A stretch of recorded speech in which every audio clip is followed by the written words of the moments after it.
Last call for Floston Paradise. Hurry up. What do you want me to do? Hurry up.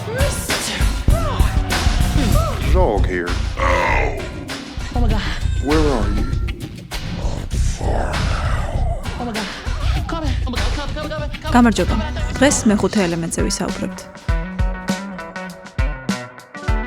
ლუკ ბესონის ეს ფერადი და ამბიციური ნამუშევარი კინოთეატრებში 1997 წლის მაისში გამოჩნდა. ეს იყო ყველაზე ძვირადღირებული ფილმი, რომელიც ჰოლივუდის გარეთ შექმნილა. მისი ბიუჯეტი $90 მილიონ შეადგენდა. იმ დროისთვის ევროპული კინოს ისტორიაში რეკორდულ თანხას.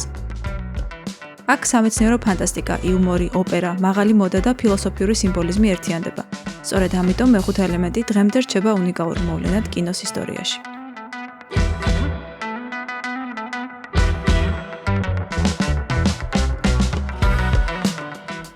ფილმმა გრანდიოზული შოუთი გახსნა კანის 50-ე კინოფესტივალი, სადაც სტუმრებს დახვდა ჟან-პოლ გოტიეს მოდის ჩვენება, ფუტურისტული ბალეტი და ფეიერვერკები. ყველა სტუმარმა მიიღო სპეციალური სვოჩის საათი, რომელიც ასევე წარმოადგენდა ჩვენებაზე დასასრებ ბილეთს. პრესაში სარკასტულად მიუძღვნენ ფილმს, დაიწერა, რომ მეხუთე ელემენტი იყო ჰოლივუდური ბლოკბასტერების კლიშეების ევროპული ვარიანტი, თინეიჯერის ფანტაზია უზარმაზარ ბიუჯეტში გადატანილი და გიგანტომანიის მაგალითი. რაც გულისხმობს იმას, რომ ფილმში არის ვიზუალური ეფექტების დომინაცია, გრანდიოზული სცენებით, კოსტიუმებით და ასე შემდეგ. თუმცა გიგანტომანია კინოში ყოველთვის კრიტიკას არ ემსახურებს, როდესაც ის ცარიელი ეფექტები არ არის და ემსახურება სიუჟეტს, მითს და პერსონაჟს. მეხუთე ელემენტი კი სადღაც შუაში დგას. მაყურებელს კი აბსოლუტურად საპირისპირო რეაქცია ჰქონდა ფილმზე. ეს იყო სახალისო, ფერადი კოსმოსური ოპერა, რომელსაც უამრავი ადამიანი დღემდე სიამოვნებით უყურებს. მოქმედება ხდება 23 საუკუნეში. კაცობრიობას უძველესი ბოროტება, ცეცხლოვანი პლანეტოიდი ემუქრება განადგურებით. ძალა, რომელიც ყოველ 5000 წელიწადში ერთხელ ბრუნდება, რათა ყველაფერი ცოცხალი მოსპოს. ბოროტება, რა თქმა უნდა, წარმოდგენილია ბიბლიური ელემენტებით გველი სახით. მის დასამარცხებლად აუცილებელია 4 სტიქიის ქვა და საიდუმლო მეხუთე ელემენტი. არსება, რომელიც სიყვარულის ენერგიას ატარებს, უბრალოდ რომელსაც სიყვარულის ენერგია გააქტიურებს. ამ საიდუმლოს მცველები არიან მონდოშავანები, არაბიოლოგიური უმაღლესი რასა, რომელმაც შეაგროვა სიცოცხლის გენეტიკური მასალა მთელ სამყაროში და ის მეხუთე ელემენტის სახით შეინახა, რათა ამ ინფორმაციით შემდეგ აღედგინათ სიცოცხლე. ისინი დედამიწას 1914 წელს სტუმრობენ, რათა მოახლოებული პირველი მსოფლიო ომის საშიშროებისგან დაიცვან ქვები. ბრუს უილისის გმირი, ყოფილი სამხედრო და უბრალო ტაქსისტი კორბენ დალასი შემთხვევით ხვდება იდეალურ არსებას, ლილუს, რომელიც სიცოცხლის გადარჩენის უკანასკნელი იმედია. მათი მისია გადაიზრდება კოსმოსურ ბრძოლაში, სადაც საბოლოო პასუხი ერთ სიტყვაშია მოქცეული. Yes, love. That's good. That's a good example. Like love. მეხუთე ელემენტი შეიძლება მოგუჩვენოს, რომ ჩვეულებრივი sci-fi ბლოკბასტერია, ფრინავი მანქანებით, უცხო პლანეტელებით, გენეტიკური ინჟინერიით და ასე შემდეგ. თუმცა სინამდვილეში ეს სამეცნიერო ფანტასტიკის ქვეჟანრია, სამეცნიერო ფანტაზია. ეს ჰიბრიდული ჟანრია, რომელიც სესხულობს სამეცნიერო ატრიბუტიკას, მათ საფუძველზე კი ქმნის ისტორიებს, რომლებიც რეალურად ზღაპარია. ტექნოლოგია კი იქცევა დეკორაციად. შედარებისთვის ვარსკვლავური გზა უფრო რბილი სამეცნიერო ფანტასტიკაა. საკმარისი ფსევდომეცნიერებით, რომელიც შესაძლებლობის ილუზიას ქმნის. ესკალაცია კი უფრო მყარი სამეცნიერო ფანტასტიკაა. კოსმოსური ხომალდები ემორჩილებიან ფიზიკის კანონებს, ინერციას და აჩქარებას და მოვლენები გაზვიადებულ, თუმცა რეალურ მეცნიერებას ეფუძნება. ვარსკვლავური ომები კი უფრო სამეცნიერო ფანტაზიაა. ჯედაები კოსმოსური ჯადოქრები არიან. ძალა მაგიური ენერგია და ისტორია ასტროფიზიკაზე მეტად რწმენაზე, რჩეულებსა და ბედისწერაზე აგებული. მეხუთე ელემენტი კი ამ ბოლო კატეგორიის ფილმია. მისი ბირთვი არასამეცნიერო, არამედ მითიურია. ციდან ჩამოვარდნილი სრულყოფილი არსებიდან დაწყებული, კოსმოსში ცეცხლით გაგრძელებული და სიყვარულის ძალით განდევნილი ბოროტებით დასრულებული. როგორც ჩანს, ლუკ ბესონს ბიბლიური მოტივები და ციდან ჩამოვარდნილი ანგელოზების სახე ძალიან მოსწონს. მონდოშავანების ხომალდის აფეთქების ინსპირაცია გახდა 1927 წელს მომხდარი ჰინდენბურგის კატასტროფა, როდესაც გერმანული ცეპელინი ჩამოვარდა ნიუ-ჯერსიში. სამეცნიერო ფანტაზია აძლევს რეჟისორს თავისუფლებას შექმნას ისეთი უცხო პლანეტელები და სამყაროები, რომლებსაც რეალიზმი არ ზღუდავს. სწორედ ასე მივიღეთ პლავა ლაგუნა, უცნაური მილებით და წაგრძელებული თავის ქალით. ფილმში მეცნიერები ამბობენ, რომ ადამიანს აქვს 40 DNA memogroups, ხოლო ლილუს 200,000. სწორედ ამიტომ ის არის ზე არსება. სინამდვილეში მსგავსი მემოჯგუფები არ არსებობს გენეტიკაში. ასევე უფრო მეტი დნმ არ ნიშნავს უფრო გონიერ არსებას. მაგალითად, ხალხს ან ზოგიერთ ამფიბიას უფრო დიდი გენომი აქვთ. რაც შეეხება უმაღლეს რასას, მონდოშავანები ბიომექანიკურ ჯავშანში ჩაკეტილი გოლიათები არიან. ინტერნეტში არსებობს უამრავი ფან-თეორია ამ რასის შესახებ. თუმცა არიან ისინი ღმერთები, რობოტები თუ ორივე ერთად, ამას ფილმი არ ხსნის, რადგან ეს არც სჭირდება. მაყურებელი მაშინვე გამოიცნობს პერსონაჟის ხასიათს მისი ფორმის მიხედვით, სანამ ისინი საერთოდ რამეს იტყვიან. ცნობილია, რომ ანიმაციებშიც ხშირად გამოიყენება ძირითადი ფორმების ფსიქოლოგია პერსონაჟის ან სამყაროს ვიზუალის შესაქმნელად. წრიული და მრგვალი ვიზუალები ასოცირდება მარადიულ, ჰარმონიულ, უსაფრთხო და სანდო ფორმებთან და შესაბამისად მეგობრულ პერსონაჟებთან. მოდაშავანების ფორმა კი მე პირადად კიდევ ერთი ფრანგული კომიქსების გმირის შარვალს მახსენებს. რაც ალბათ გასაკვირი არც არის, რადგან რეჟისორი, როგორც გავიგებთ, კომიქსების დიდი მოყვარულია. მართკუთხედი ფორმები კი გამოხატავს ძალას, სტაბილურობას, უფრო მიწიერ და ზოგჯერ ჯიუტ პერსონაჟებთან ასოცირდება.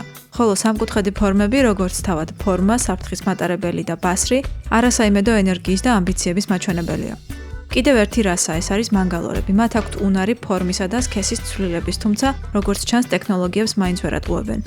ეს არის დაბალი ინტელექტის მქონე დაქირავებული მებრძოლების კოსმოსური რასა.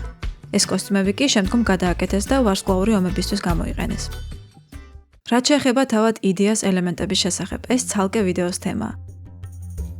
რადგან ამ არხზე საორიენტაციოდ ფილმებს ვიღებ, გარეშე თემებს დიდ დროს ვეღარ უთმობ, ამიტომ მოკლედ შევეხოთ და განმარტოთ რა არის კვინტესენცია. კაცობრიობა მუდმივად ცდილობდა ეპოვა რეალობის საწყისი აგურები. ის, რისი გამორჩევაც უძველესმა ცივილიზაციებმა შეძლეს, წარმოდგენილი იყო როგორც ქაოსის დამმარცხებელი ღმერთები: თიამათი, მარდუქი, шу, ტეფნუტი და ასე შემდეგ. თავიდან ელემენტები ჯერ კიდევ ღმერთების პერსონიფიკაცია იყო. არა უბრალოდ ნივთიერებები, არამედ მოქმედი ძალები, რომლითაც კოსმოსი იქმნებოდა. ხოლო მოგვიანებით გადაიქცა ეს ყველაფერი აბსტრაქტულ ფილოსოფიად. ძველი ბერძნები მესოპოტამიისა და ეგვიპტისგან განსხვავებით უკვე ცდილობდნენ მითოლოგიის მიღმა ლოგოსით აეხსნათ სამყარო, სადაც ელემენტები უკვე არა ღმერთები, არამედ საწყისი პრინციპებია, ერთგვარი აბსტრაქტული არქე. პლატონმა ტიმეოსში ისინი გადააქცია მათემატიკურ კოდებად, რომელიც ნამდვილ რეალობას ქმნის. თითოეულ მათგანს მატერიალური ფორმა მიანიჭა, საიდანაც გაჩნდა სამყაროს არქიტექტურის იდეა. არისტოტელემ კი ოთხეულს პირველად დაუმატა ახალი სუბსტანცია, ეთერი. ეს არის უძველესი, მარადიული, სუფთა ელემენტი. ითარგმნება როგორც კვინტა ესენცია, ანუ მეხუთე არსი.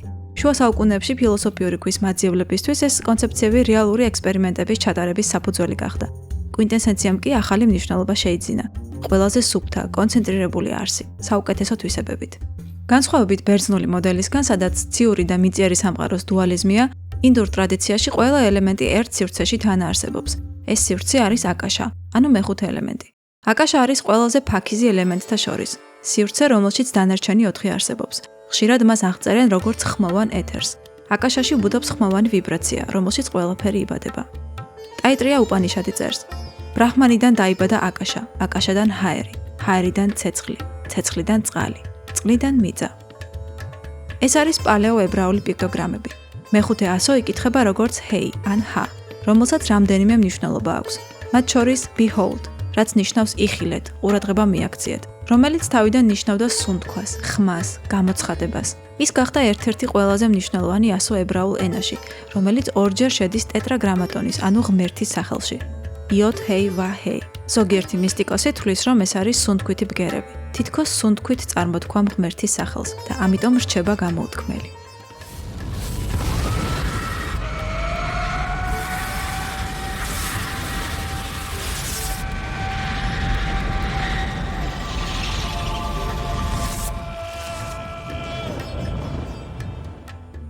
აღწერაში მოკლე ვიდეოს დაგიტოვებთ მისი მნიშვნელობის შესახებ და ასევე ძალიან საინტერესო არხს და ვიდეოს ზოგადად ალფავიტის ევოლუციის შესახებ და მერწმუნეთ სულ სხვანაირად აღიქვამთ დამწერლობებს.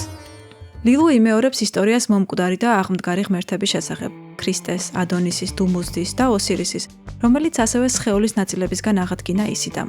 ოსირისი ხშირად მწვანე კანის ფერით არის გამოსახული. ეს დიდი მოლურჯო მომწვანო კაცი თხის გამომეტყველებით ვფიქრობ მნიშვნელოვანია. ასევე მწვანე ფერის შეესაბამება მასონურ სისტემაში ეგრეთ წოდებული შოტლანდიური სისტემის მეხუთე გრადუსიან მასონ ოსტატს, რომლის სახელიც არის სრულყოფილი ოსტატი. მილა იოვოვიჩი ამ ინტერვიუში ამბობს, რომ მან ბესონისგან მიიღო დავალება. ჩასუნთქვის გარეშე პირდაპირ დაეწყო ლაპარაკი. Don't take a breath before you say something. So like most people go and then start talking, but it was like for Lilu it was like da da da da. You know, like it just Etano diceva monoletta poi ti cragi takta mauzi. უცხო ენა და უცნაური სუნთქვა ერთდროულად იწვევს კოგნიტურ დისონანსს. ტვინი ვერ აწყობს სიტყვებს ნაცნობი წესების მიხედვით. მაყურებლისთვის თითქოს ეს ხმა მოდის არა ადამიანური გონებიდან, არამედ სხვა განზომილებიდან. Boom. Boom, yeah. I understand boom. ამ მასონური ხარისხის სიმბოლოზე გამოსახულია 4 სვეტი. ცენტრში ხშირად ოქროსფერი კუბით, ხოლო ფარგალი 60 გრადუსზე არის გაშლილი, რაც თუ წარმოვიდგენთ ქმნის ტოლგვერდა სამკუთხედს. თავარ როლზე რეჟისორს მისი მეგობარი ჟან რენოს დამტკიცება სურდა. თუმცა ლეონის წარმატების მიუხედავად კინოსტუდიებმა სარისკოდ მიიჩნიეს ნაკლებად ცნობილი მსახიობის დამტკიცება. ამიტომ განიხილებოდა მელ გიბსონის კანდიდატურა, რომელიც ლუკ ბესონის თქმით რამდენიმე თვე ფიქრობდა და საბოლოოდ უარი განაცხადა როლზე. რაც შეეხება ბრუს უილის, ამის შესახებ 3 სხვადასხვა ვარიანტი წავიკითხე. პროდიუსერებით უშუალოდ ლუკ ბესონის ჩარევით თუ განგების ძალით საბოლოოდ ბრუს უილისი შეირჩა. საერთო ამ ისტორიებს რაც ჰქონდათ, ის არის რომ ბრუს უილისი შეთავაზებას ძალიან მალე დათანხმდა. კრიტიკოსებისა და მაყურებლების თვალში კორბენ დალასი ხშირად ასოცირდება ბრუს უილისის სხვა ცნობილ პერსონაჟებთან. აღიქმება როგორც მომავლის ჯონ მაკლეინი, იგივე თავდაჯერებული მამაკაცური ხიბლით სავსე პერსონაჟი, რომელსაც ყველა გამაუვალი სიტუაციიდან შეუძლია სხვების და სამყაროს გადარჩენა. კრიტიკოსმა როჯერ ებერტმა კი ხუმრობით აღნიშნა, რომ თითქოს ის ტაქსით პირდაპირ Pulp Fiction-დან გადმოვიდა. გასაკვირი არ არის, რომ პერსონაჟი ტაქსის მძღოლია. ამ ჟესტით ლუკ ბესონი გამოხატავს მამისადმი მადლიერებას, რომელიც ტაქსისტად მუშაობდა, რომ მისთვის ხელოვნების აკადემიაში სწავლის საფასური გადაეხადა. სწორედ ამას უკავშირდება სუპერგმირი ტაქსისტების სიჭარბე მის ფილმებში. ფილმის მთავარი ანტაგონისტი ჟან ბაპტისტ ემანუელ ზორგი. იარაღით მოვაჭრე კორპორაციის მაგნატი, რომლის мотиваციაც პრინციპში გაურკვეველია. მას უბრალოდ ძალიან ეშინია ამ ძალის. ზორგის როლს ასრულებს ლეგენდარული გარი ოლდმენი. ცნობილია, რომ მას იდეალურად გამოსცეს ბოროტი პერსონაჟების განსახიერება. My favorite. მსახიობი ლუკ ბესონის პირველი არჩევანი იყო, რომელიც სცენარის საკითხვის გარეშე დათანხმდა რეჟისორს, რადგან ბესონმა მისი სადებიუტო სარეჟისორო ფილმი დააფინანსა და მასთან ვალში იყო. თუმცა თავად ზორგის როლით, უცნაური ვარცხნილობით, კოსტუმით და ზოგადად ფილმით აღფრთოვანებული არ დარჩა. უფრო მეტიც, მისი აზრით, ამ ფილმის პოპულარობას მხოლოდ ერთი ახსნა. It's kind of become almost a cult classic. I know, but that's the wacky world we live in. ზორგი ლუკ ბესონისა და გარი ოლდმენის ერთგვარი ექსპერიმენტული პროექტია. ეს პერსონაჟი ორი სრულიად განსხვავებული წყაროს შერწყმით შეიქმნა. რეალური პრეზიდენტობის კანდიდატი როს პერო და ლეგენდარული ანიმაციური კურდღელი ბაგს ბანი. შედეგი იყო უცნაური და კარიკატურული, რომელიც ფილმის ერთ-ერთი ყველაზე დასამახსოვრებელ სახედ იქცა. ხშირად ასოცირდება ჰიტლერთან, რასაც რეჟისორიც ადასტურებს. მისი თქმით, ეს არის დენდი, ნიუ რიჩი and ჰიტლერ, რაც ითარგმნება როგორც ალბათ მანერული, ახალი მდიდარი და ჰიტლერი. საინტერესოა, რომ ზორგი და კორბენ დალასი არც ერთ სცენაში მონაწილეობენ ერთად. მათ საერთოდ არც კი იციან ერთმანეთის არსებობის შესახებ. თუმცა, თავდაპირველ ვერსიაში მათ ჰქონდათ უშუალო საბრძოლო სცენა Fhloston Paradise-ზე. ერთ-ერთი мотиваცია კი მათ შორის იყო კორბენის გათავისუფლება სამსახურიდან. ცნობილი ფრაზა, რაც არ კლავს გაძლიერებს, სადაც ის ნიჩეს ციტირებს, სრულიად სხვა კონტექსტში არის გამოყენებული. It doesn't kill you, it makes you stronger. Your time for revenge is at hand. Voila. ნიჩესთვის ქაოსი ახალი ცხოვრების დაბადების პოეტური მეტაფორაა, ხოლო ზორგისთვის ცივი ეკონომიკური არგუმენტი. თითქოს მხოლოდ ნგრევა, ომი და ძალადობა ქმნის პროდუქტიულობას, რადგან შემდეგ ჩნდება ახალი სამუშაო ადგილები, საჭიროებები და რესურსები. ეს იდეა ეხმიანება ფრანგი ეკონომისტის ფრედერიკ ბასტიას 1850 წლის ნაშრომს, რას ვხედავთ და რას ვერ ვხედავთ, სადაც ის გატეხილი ფანჯრის პარაბოლით გვიჩვენებს ეკონომიკური ილუზიის აბსურდს. ბრუს უილის კი აქვს მუსიკალური ალბომი მსგავსი სახელწოდებით If it don't kill you, it just makes you stronger.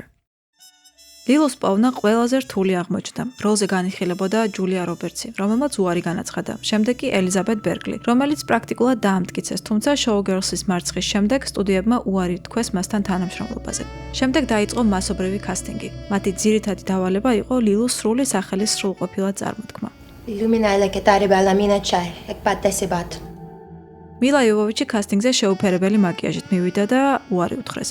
რამდენიმე კვირის შემდეგ კი ლუკ ბესონმა ის ერთ-ერთ წვეულებაზე ნახა ჩვეულებრივი თეთრი მაისურით და ყოველგვარი მაკიაჟის გარეშე და მაშინა მოიხიბლა მისით. რეჟისორის თქმით, მილა იოვოვიჩს აქვს ისეთი გარეგნობა, რომელიც შეიძლება იყოს ნებისმიერი ეთნოსის თუ რასის წარმომადგენელი. ის შეიძლება იყოს ეგვიპტელი ნეფერტიტი ან რომაელი ქალღმერთი, ან სრულიად უცხო სამყაროს არსება. ღვთაებრივი ენა, რომელზეც ლილუ საუბრობს, 4 სიტყვა შეიცავდა. მსახიობი მისი სერბული, რუსული და უკრაინული წარმომავლობის წყალობით უკვე 4 ენაზე საუბრობდა სრულყოფილად, ამიტომ ახალი ენის სწავლა დიდ პრობლემას აღარ წარმოადგენდა. ლეონისგან განსხვავებით, მთლად მოზარდი არა, თუმცა კვლავ ბავშვური და გულუბრყვილო ქალის პერსონაჟი ჩანს ყურადღების ცენტრში. დაუხარისხებელი ემოციებით, ბავშვურად უცოდინარი. ზრდასრულ მამაკაცთან მიმართებით ქმნის ასიმეტრიას და უბიძგებს მას გმირობისკენ. ეს სცენარი ფსიქოლოგიურად მუშაობს, რადგან აერთიანებს ანიმას, ღვთაებრივ ბავშვს და მესიანურ ეროს ერთ სახეში. პოპ-კულტურაში ცნობილი როგორც Born Sexy Yesterday. ქალი პერსონაჟი, რომელიც თავისუფალია გამოცდილებისგან, ცოდნისგან და ამ სამყაროში მხოლოდ მამაკაცი შეიძლება გახდეს მისი გზამკვლევი. რადგან მას სამყაროს წესები არ ესმის, თუმცა უკვე სრულფასოვანი სექსუალური არსებაა. ამიტომ ამ კონცეფციას ხშირად აკრიტიკებენ როგორც პატრიარქალური ფანტაზიის პროექციას. ლილუს კოსტუმზე მუშაობისას ჟან-პოლ გოტიეს სწორედ ეს კონცეფცია ჰქონდა საორიენტაციოდ. ახალდაბადებული, გამოუცდელი და უმანკო ქალი, რომელსაც სჭირდებოდა ფუნქციური და ფუტურისტული კოსტიუმი.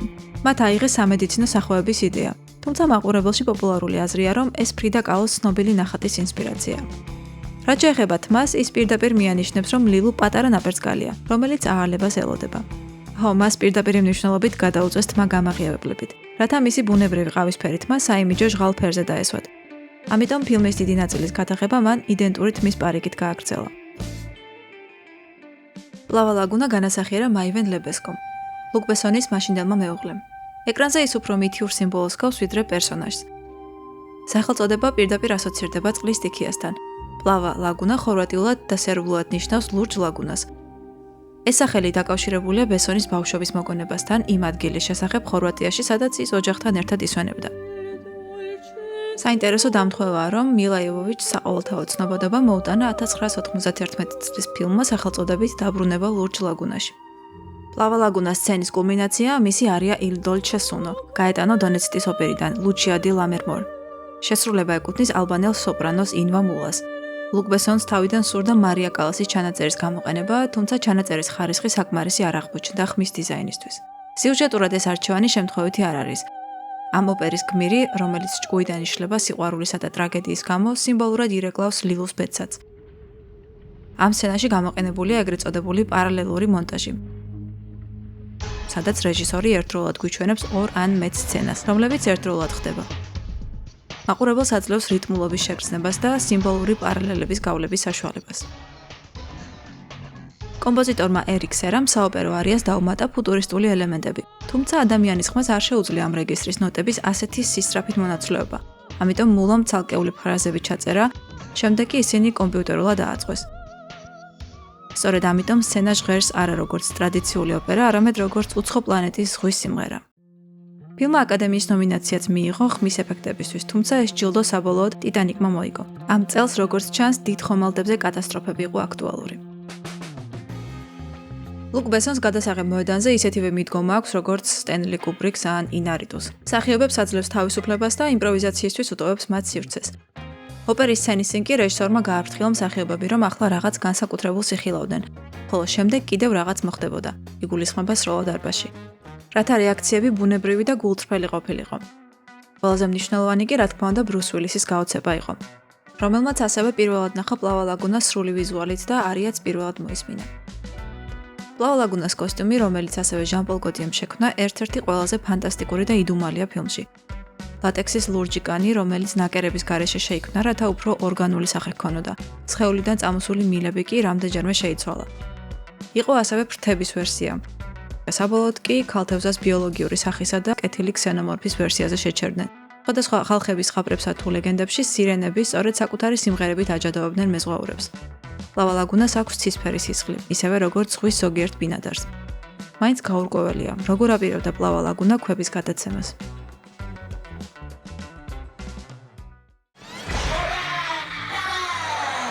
რუბი როდი არის გალაქტიკური მედია სელებრიტი. ექსცენტრიკული შოუს წამყვანი, ექსტრავაგანტული ჩაცმულობით და ბევრი საკომუნიკაციო ენერგიით.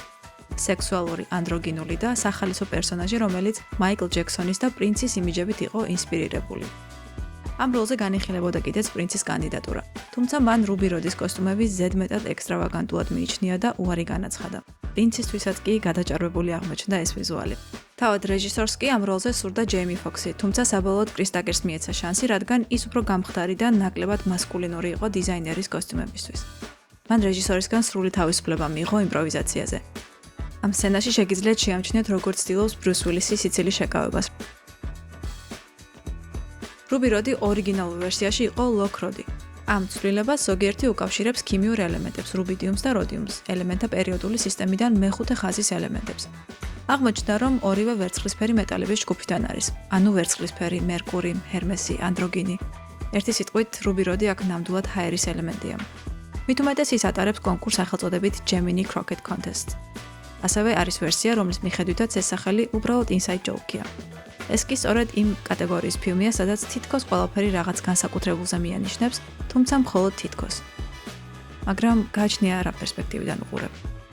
იან ჰოლმის პერსონაჟი ვიტო კორნელიუსი და მისი შეგირდი დეივიდი, რომელიც ფუტურისტული დიზაინის გოტიეს ებრაულ კიპას ატარებს. საერთოდ ეს ორდენი ყველა რელიგიის მიმართ ტოლერანტულია. მოცეკვავე შივა, სპარსული ხალიჩები, ქრისტიანული ხატები თუ კაბალისტური სიმბოლოები. და რამდენმა იცოდით, რომ ვიტო კორნელიუსი სინამდვილეში ბილბო ბაგინსია. კარგით, იქით და აქეთ სიარული გვეყოფა და ბოლოს შექმნის ისტორიაზე გადავიდეთ. ლუკ ბესონისთვის მეხუთე ელემენტი მართლაც იყო ბავშვობის ოცნება, რომელზე მუშაობაც მან ჯერ კიდევ 16 წლის ასაკში დაიწყო. ამ პერიოდში მისი მშობლები განქორწინების საქმეებით იყვნენ დაკავებული. მოწყენილი და მარტოსული თინეიჯერი კი შვება სამეცნიერო ჟანრის კომიქსებსა და ანიმაციებში პოულობდა. სწორედ ფრანგი ილუსტრატორები და კომიქსების ავტორები ჟან-კლოდ მეზიერი და ჟან ჟირო, ცნობილი როგორც მობიუსი, გახდნენ მისი ინსპირაციის წყარო. ამ არტისტებმა საბოლოოდ იმუშავეს კიდეც მეხუთე ელემენტზე. მათ ერთად შექმნეს ფილმის ძირითადი არქიტექტურული და ვიზუალური კონცეფცია. ჯამში 8000-მდე ესკიზით. ნიუ-იორკის შორი კადრი მეზიერის ნახატის ზუსტი ვიზუალიზაცია. ბესონმა ის მის სამუშაო ოთახში ნახა და ძალიან მოეწონა. თუმცა აქ წყლის დონე შესამჩნევად დაბალია. ლუკ ბესონმა განმარტა, რომ ამ სამყაროს კანონიკით დედამიწიდან დიდი რაოდენობით წყალი წაიღეს სხვა პლანეტებზე ტერაფორმაციისთვის. ჯორჯ ლუკას ხშირად ედავებიან, რომ მან მეზიერის კომიქსებიდან, კერძოდ ვალერიანისგან ბევრი ელემენტი აიღო. კოსტიუმები, უცხოპლანეტელები, galaktikuri იმპერიის არქიტექტურა და სხვა. თუმცა თავად ამბობს, რომ შთაგონება აკირა კუროსავას ფილმებიდან და ჯოზეფ კემბელის წიგნებიდან მიიღო. ხოლო ლუკ ბესონმა შემდეგ მეზიერის ეს კომიქსიც გადაიღო. რაც შეეხება მობიუსს, ის თავის სფეროში ნამდვილი ლეგენდაა. იგი ასევე მუშაობდა 1991 წლის ანიმაციაზე Heavy Metal, რომელიც ასევე გახდა რეჟისორის ინსპირაცია. ფრინავი ტაქსები, რეტროფუტურისტული დიზაინი და სიუჟეტური ხაზებიც კი. მობიუსმა ბესონს უჩივლა კიდეც მისი ილუსტრაციების გამოყენებისთვის, თუმცა ეს დავა წააგო. ანიმაციასთან მსგავსება კი ნათელია. აღწერაში დაგიტოვებთ ლინკს ამ კონკრეტულ შედარებაზე. ქალაქის არქიტექტურული დიზაინისთვის გამოყენებულია იტალიელი არქიტექტორის ანტონიო სანტელიას ნამუშევრები, რომელიც ცნობილია როგორც ფუტურისტული მოძრაობის ერთ-ერთი მნიშვნელოვანი ფიგურა. ასევე გავლენა იქონია იაპონურმა მიმდინარეობამ, მეტაბოლისტური სტილი. ეს არის მეგასტრუქტურები დაკავშირებული ხიდებით, კაფსულების ფორმის აპარტამენტებით. ლუკ ბესონს თავიდან სურდა ტრილოგიის გადაღება, თუმცა სცენარი პროდიუსერების რჩევით შეამცირა. 91 წლისთვის მას უკვე ჰქონდა 400 გვერდიანი სცენარი, რომელიც შეიცავდა ძირითად იდეას. ჩვეულებრივი ადამიანი, თავდაპირველად ზალტმან ბლეროსი, მოგვიანებით კი კორბენ დალასი მოიგებს კოსმოსური კრუიზის ბილეთს, სადაც ის შემთხვევით ხვდება უცნაურ და უძველეს არსებას, ქვიშის გოგონას. ციფრი 5 ხშირად მეორდება ფილმში. ფილმის დასაწყისში ვიგებთ, რომ კორბენ დალას დარჩენილი აქვს მხოლოდ 5 ქულა მართვის მოწმობაზე.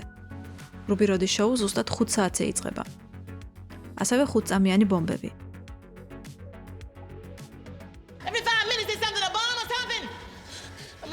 ასევე 5000 წლიანი ციკლი. ციფრების გარდა ბესონი გვთავაზობს გეომეტრიით თამაშსაც, მაგალითად, ზორგი მუდმივად სფეროსან წრის ფონზე არის წარმოდგენილი, ხოლო კორბენ დალასი მართკუთხედი ფორმების და ჭრილების ფონზე. ასევე ხშირად ჩანს სამკუთხედი ფორმები ეგვიპტური ტაძრის კედლებსა თუ რადარებზე. ალბათ რაღაც მსგავსი ალუზია იყო ჩაფიქრებული. გადაღებები სხვადასხვა ლოკაციაზე მიმდინარეობდა. ეგვიპტური ტაძრის ექსტერიერის სცენები მავრიტანიაში, ხოლო ინტერიერი დიდ ბრიტანეთში გადაიღეს. ძირითადი სცენები ფაინვუდის ცნობილ პავილიონში გადაიღეს. სწორედ 007-ის სტუდიაში ხდება ფლოსტონ ფერედაისის აფეთქება, რომელიც კინოს ისტორიაში გახდა დახურულ სივრცეში მოწყობილი ყველაზე მასშტაბური აფეთქება. ლუკ ბესონი აქტიურად იყო ჩართული სცენების აწყობაში. კორბენ დალასის ტაქსზე პირდაპირ იყო მიმაგრებული კამერასთან ერთად, ხოლო პოლიციასთან საჰაერო რბოლის უკეთ შესაგრძნობად მან მოითხოვა მანქანის საბარგულში ჩაესვათ. ერთი სიტყვით გადაღებებზე რეჟისორიც და შემოქმედებითი გუნდიც კარგად ერთობოდა, რაც პრინციპში აისახა კიდეც იმ შეცდომებში, რომლებიც ფილმში მრავლად არის. მოქმედება იწყება ეგვიპტეში. 300 წლის შემდეგ მთავარი მოვლენები კი ხდება არა 2214, არამედ 2263 წელს. თითქმის 50 წლიანი სხვაობით. ალბათ იმიტომ, რომ ამ ფილმში დროს არ აქვს მნიშვნელობა. Time not important, only life important. ჩანს, რომ ლილუ მარიცის ინგლისური, თუმცა როგორღაც ახერხებს ინგლისურად კითხვას. მისი ტატუ ხან მარჯვენა ხელზეა, ხან მარცხენაზე. პროფესორს კი როგორც ჩანს ორი მარჯვენა ხელი აქვს. ერთით ფუნჯი უჭირავს, მეორეთი კი ჭიქა. უძველეს ტაძარში კი მტვრით დაფარულ მეხუთე ელემენტს ვიღაცის ხელის ანაბეჭდი ეტყობა. პროფესორი უცხო რასას ეკითხება. Are you German? Sind Sie hier von der Erde? ანუ დედამიწიდან ხართ? ოპერის მომღერალი ბეიბი რეი, რომელიც ყრუა მე კიდევ ერთ ცნობილ გერმანელს მახსენებს. ლუკ ბესონმა აირჩია ძველი სკოლის მიდგომა. ფილმში გამოყენებულია უამრავი მაკეტი, მინიატურები და ანიმატრონიკა. კოსმოსში ვარსკვლავები შავ ფონზე ნახრეტებით არის გაკეთებული. ხომალდის პარაზიტები კი 90-იანების პოპულარული სათამაშოების ბოგლინების ანალოგია. იქნებოდას მე ვინმე მლაბუბუსაც წაუკვიდოს ცეცხლი. ფუტურისტული ნიუ-იორკი კი რეალური კონსტრუქციებით არის შექმნილი 1:24-თან მასშტაბით, რეალისტური განათებით და შენობებში შიდა ინტერიერის დეტალებით. საკრუიზო ხომალდის Floston Paradise-ის მაკეტი 220 კილოგრამს იწონის. სახელი Floston მომდინარეობს ანგლო-ფრანგული მნიშვნელობიდან და ითარგმნება როგორც floating, ანუ წყალზე ცურვა ან ტივტივი. ფილმზე იმუშავა ვიზუალური ეფექტების აწუկვა ლეგენდარულმა ამერიკულმა კომპანიამ Digital Domain. მათი სახელები, დაბადების თარიღები თუ სხვა შიდა ხუმრობები ჩანს ქალაქში, მანქანებსა და ბანერებზე. აივნებზე და ტერასებზე კი უშუალოდ კომპანიის თანამშრომლები სეირნობენ. ტიტრებში მოხსენიებული როგორც მფრინავი პოლიციელი არის მსახიობი სახელად მაკ მაკდონალდი, რომელიც მაკ დრაივზე ბურგერებს უკვეთავს. განსხვავებით Blade Runner-ისგან, სადაც ქალაქი ბნელშია ჩაფლული, ბესონის ფუტურისტული ქალაქი ღია და ნათელია. ბევრი კრიტიკოსისთვის კი გადაჭარბებულად ფერადიც კი. რეჟისორს თავიდანვე ჰქონდა გადაწყვეტილი მომავლის სამყარო არ შეექმნა მძიმე, ბნელი და პესიმისტური დისტოპიის ჟანრი. არამედ ფერადი, იუმორით სავსე და კომიქსური ვიზუალური ესთეტიკით. რასაც ჩემი აზრით თითქოს თანამედროვე კინოინდუსტრიაც ნელ-ნელა უკანაბრუნებს. ნახატი კომიქსების სტილი და უკვე კლიშედ ქცეული მარველის სტილის იუმორისტული ჩანართები, რომელიც ყველა ემოციურად დატვირთულ სცენას ანეიტრალებს და ხშირად აუფასურებს კიდეც. თითქოს გულწრფელი ღრმა ემოციების განცდა უკვე შეუძლებელია ირონიის გარეშე. თუმცა 90-იანი წლებისთვის ეს ნამდვილად უჩვეულო და ახალი იყო. Sci-fi სპექტაკლი, მაღალი მოდა, მშვენიერი სამსახიობო გუნდი და როგორც იტყვიან ცოტა ფერიების ჯადოსნური მტვერი. ალბათ სწორედ ამ მიზეზით ფილმმა თავისი ჟანრის უნიკალური ვერსია შექმნა, რომელსაც კლავად სიამონებით უბრუნდება თავისი მაყურებელი.